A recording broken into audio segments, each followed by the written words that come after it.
E aí, pessoal, tudo bem com vocês? Espero que sim. Começando mais um podcast aqui hoje. Um podcast que tá pegando fogo, hein, pessoal? Vai ter que chamar o bombeiro aí porque tá pegando fogo. Podcast recheado de Europa League, de Libertadores, de Sul-Americana. Então vamos começar com. Vamos lá pra Europa começar. Vamos para pro Teatro dos Sonhos, o Old Trafford em Manchester, na Inglaterra, porque o Manchester United cacetou a Roma, passou o trator em cima dos romanos. Acho que eles nem conseguiram anotar a placa. Mas vamos lá, vamos então falar do jogo, né? O Manchester United enfiou 6-2 na Roma, confronto, né, que já é recheado aí de goleada no histórico, né? Teve goleadas marcantes, já a gente vai tocar nesse ponto. Muitos gols bonitos, né? Cada time dominando cada tempo, né? Os romanos dominando o primeiro tempo e o United, aliás, chegaram a virar o jogo. Já na segunda etapa, o Manchester United massacrou. Marcou 4 gols em 22 minutos, com boa atuação de Pogba, Bruno Fernandes e Cavani. Bruno Fernandes e Cavani marcaram 2 gols, além do Greenwood, que vem fazendo excelente temporada, né, pessoal? Fantástico, uma promessa o Greenwood. O futebol que joga esse menino, né? Agora, esses jogadores então atuaram muito bem. O Manchester United mesmo, né? Teve atuações muito. Teve muitas oscilações. Tinha tido muitas oscilações na temporada, na minha visão. Teve muitas oscilações, né? Agora, na minha visão, ele melhorou muito, né? E mesmo com a eliminação na Liga dos Campeões, no grupo do PSG, do RB Leipzig e do Istambul Basaksehir, né? O Manchester United perdeu aquela partida na Turquia, complicou muito ali. Momentos ruins no início do inglesão, né? Levou até algumas goleadas, para mim nem ia ficar entre o top 4. Chegou a liderar o inglesão, o Manchester United, mas aí veio o Manchester City, né? Manchester City, The Flash assumiu aquela liderança ali, foi vencendo e agora tá mais uma distância, né, do Manchester United, que ainda tem chance de título, né? Mais esperança do que chance, porque é uma baixa chance, porque os campeonatos já estão terminando, uma chance baixíssima, né? Então, eu acho que não vai ser campeão inglês, né? Por tudo, pelo futebol que apresenta o City. City muito focado na Liga dos Campeões, mas, né? Também ele levou muitas goleadas, né? Não, na verdade, uma levou goleadas, né? De levar um 3-1, uma coisa assim, até para times de parte de baixo da tabela. Agora, as cacetadas sofridas, ele também aplicou muitas nessa temporada. E contra times aí que vem até desempenhando um bom papel. Né? Vamos agora, as goleadas sofridas pelo United foi 4 de outubro, né? Perdeu de 6-1 em casa para o Tottenham do José Mourinho, que estava jogando muito bem aquele início da PL. Então, 4-10 pela PL.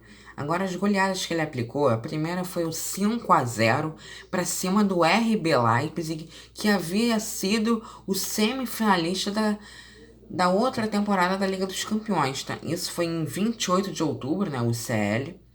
Depois, praticamente 2 meses depois, né, 6-2 para cima do Leeds no dia 20 de dezembro pela Premier League. O Leeds que vem fazendo uma ótima Premier League sob o comando do Marcelo Bielsa, com destaque para o brasileiro Rafinha, que é cobiçado no Manchester United. Vem jogando um bom papel, ó, Tite tem que ficar de olho.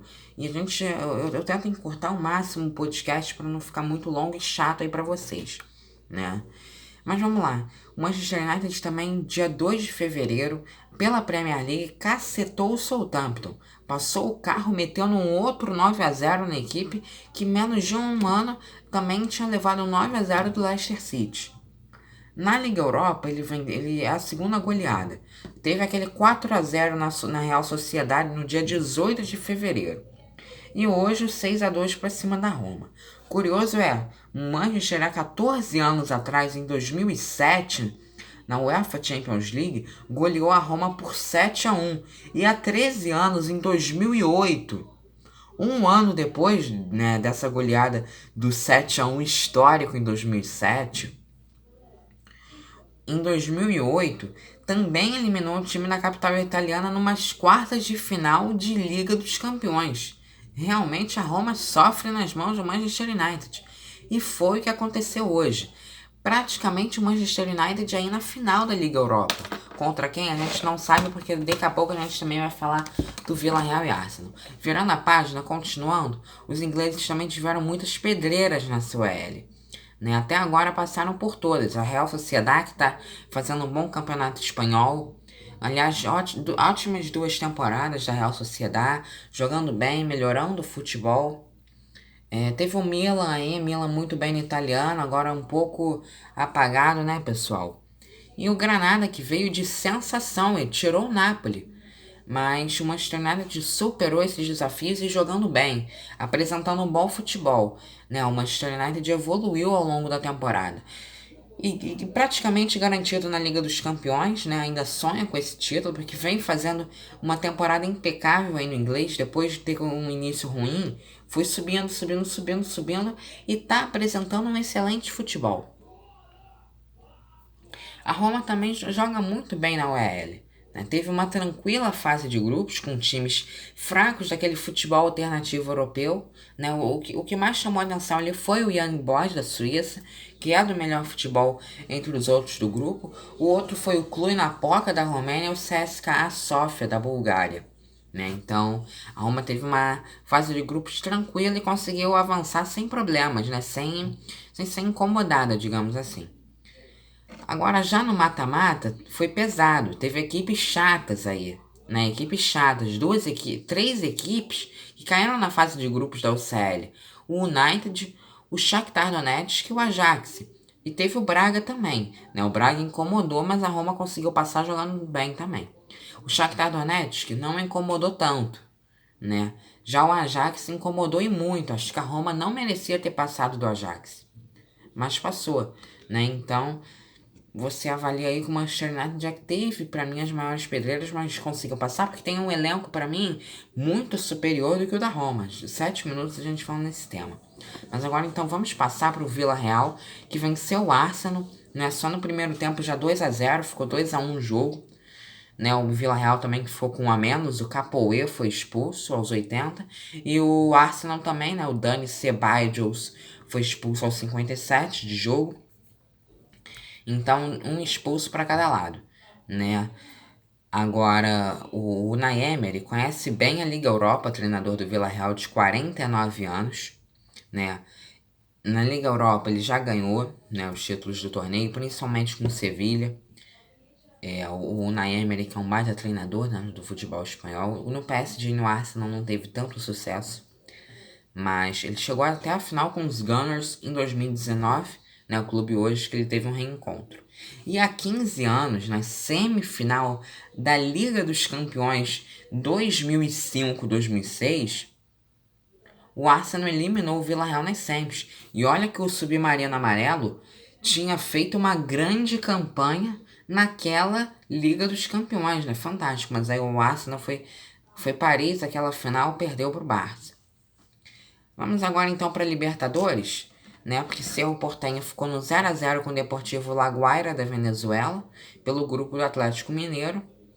O Nacional e Atlético Nacional jogão, hein? Foi o jogão da rodada, ficou 4-4, 8 gols. Nacional e Atlético Nacional ficaram no 4-4, né? Se encontrando pela fase de grupos da Liberta, depois de 7 anos, se duelaram entre si na fase de grupos em 2014. Vamos pro próximo jogo? Ah, tá aqui. Deixa eu organizar meu caderninho pra gente olhar bem aqui, tá? Direitinho. O Defensa e Justiça meteu 3-0 no Universitário. Defensa e Justiça campeão da Sula, jogando muito bem e teve aprendizado com quem tá agora lá no São Paulo, fazendo o São Paulo melhorar muito, Hernan Crespo. Agora tá no comando do Sebastian Becassese. Mas vamos pro próximo jogo, porque Borja marcou no fim, mas o Júnior saiu derrotado do Monumental de Nunes contra o River Plate. Ficou 2-1 pro River, né? River que perdeu o Nath Fernandes. Tem o Borré, que praticamente vai sair. Para onde a gente não sabe. Mas não é para cá pro futebol brasileiro.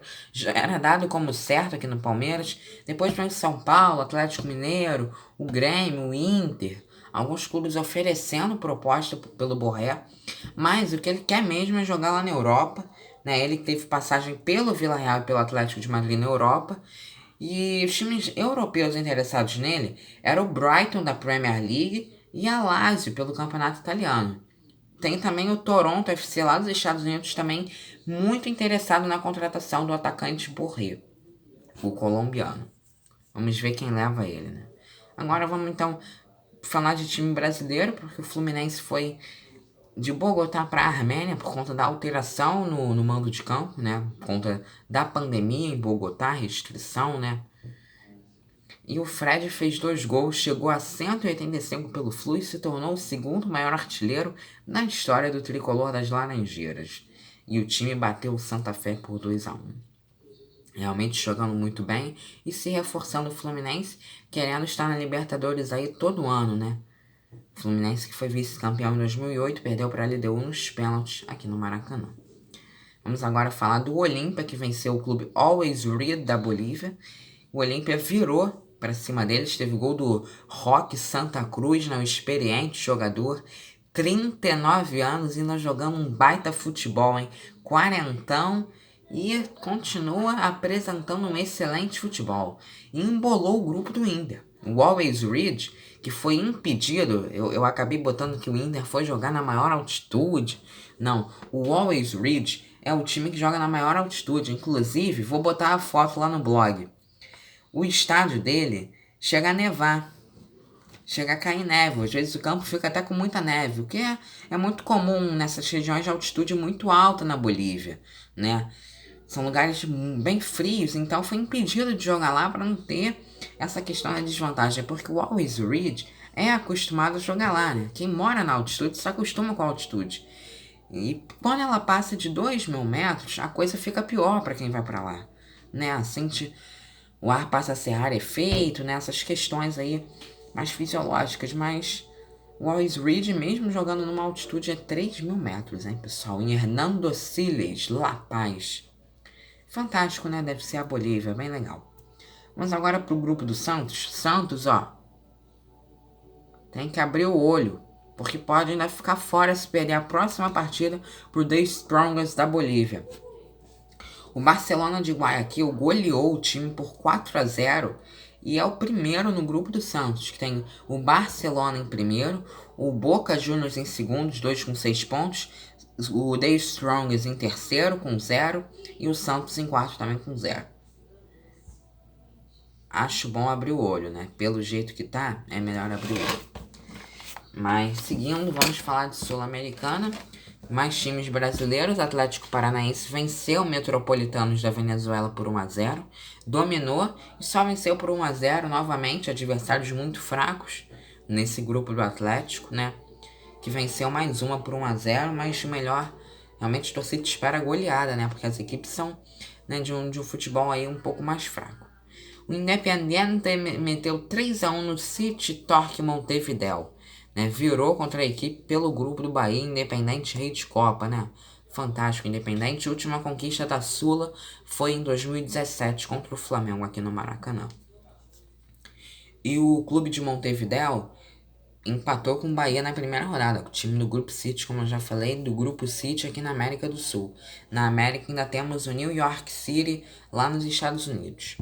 Vamos para Tolima e Talheres, né? O Deportes Tolima e o Talheres fizeram um jogo amarrado e ficaram no empate. Talheres muito conhecido por ter eliminado o São Paulo na pré-Libertadores 2019.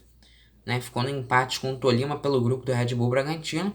Red Bull Bragantino, que sua parte fez um ótimo primeiro tempo lá no Equador, apagou na segunda etapa e tomou um 3-0 do Emelec com gol contra o jogador expulso. O Braga começou jogando bem contra o Tolima, evoluindo. O Braga é um bom clube, mas essa goleada aí, nesse 3-0, goleada não, esse 3-0, que é um placar já bem ruim, não foram tão bons para a equipe, né? Bem ruins. Vamos para o grupo do Atlético, que o Melgar venceu o Alcas por 2-0 e é o líder do grupo. Rosário Central vence a primeira contra o São Lourenço no Clássico Argentino. Time do Papa segue sem vencer, grupozinho chato esse aí, né, das duas equipes. E no Clássico Argentino, né, de Buenos Aires, Rosário 3-0, não, Rosário 2-0.